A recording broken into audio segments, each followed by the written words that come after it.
11 से 6 अगर सोने को मिलता है, नथिंग लाइक इट। आप बच्चों को पूरा सोने भी दीजिए। थोड़ा डिफिकल्ट है, बात कम मानते हैं। If you spend time with them they will listen to you. और जब तक लड़कों के घुटने छेले नहीं खेलते कूदते, वो संपूर्ण मानव नहीं बनते।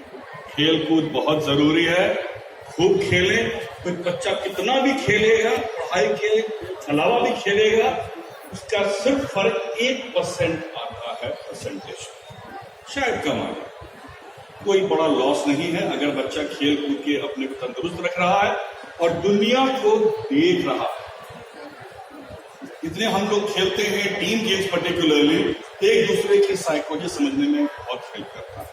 तो मेरा रिक्वेस्ट है, बच्चों के साथ टाइम बिताएं, खेलने दें, पढ़ाई करने बैठे, ट्राई करें उनके साथ भी बैठने का, किताबों के बगल में बैठने का। I must thank Mr.